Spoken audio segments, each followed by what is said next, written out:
একদিন হঠাৎ মহাপ্রভু নিত্যানন্দ প্রভু আর হরিদাস ঠাকুরকে আহ্বান করে বললেন, হে নিত্যানন্দ, হে হরিদাস, তোমরা আমার আদেশ শ্রবণ করো। দয়াময়, কি আদেশ আমাদের প্রতি, কৃপা করে বলুন। এই আদেশ, তোমরা প্রতি ঘরে ঘরে যাও, এই ভিক্ষা করো। কি ভিক্ষা? বল কৃষ্ণ, ভজ কৃষ্ণ, কর কৃষ্ণ শিক্ষা।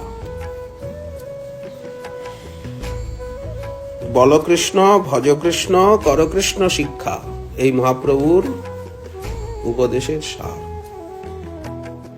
বল কৃষ্ণ, ভজ কৃষ্ণ, কর কৃষ্ণ শিক্ষা। মুখে কৃষ্ণ নাম করো, কৃষ্ণের সেবা করো,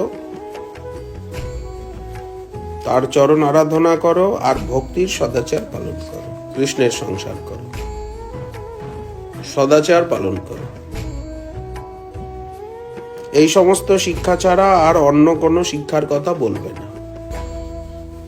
মুখে কৃষ্ণ নাম করবে, ঘরে কৃষ্ণ সেবা স্থাপন করে কৃষ্ণের সেবা করবে, কৃষ্ণের কথা বলবে, অধ্যয়ন করবে, আর ভক্তির যে সদাচার, সেই সদাচার পালন করবে।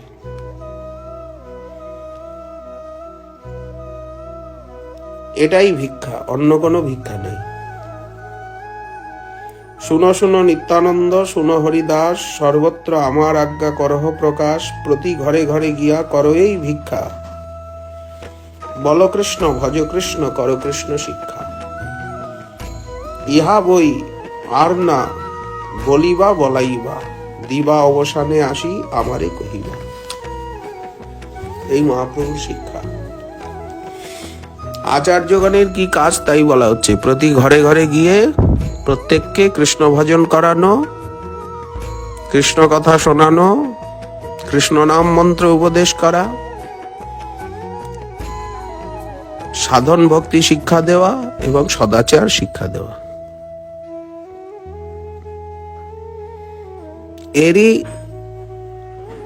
মূলাচার্য রূপে মহাপ্রভু নিত্যানন্দ প্রভুকে এবং হরিদাস ঠাকুরকে এই দায়িত্ব দিলেন। সর্বপ্রথম এই যে জীব উদ্ধার, নাম প্রেম প্রচারের দায়িত্ব নিত্যানন্দ প্রভু এবং হরিদাস ঠাকুরকে সমভাবে দিলেন। হরিদাস ঠাকুর আজীবন তাই করলেন, এই দায়িত্ব করলেন।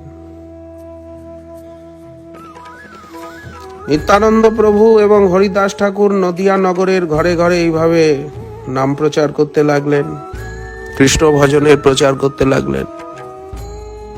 বল কৃষ্ণ, ভজ কৃষ্ণ অর্থাৎ সেব কৃষ্ণ, কর কৃষ্ণ শিক্ষা।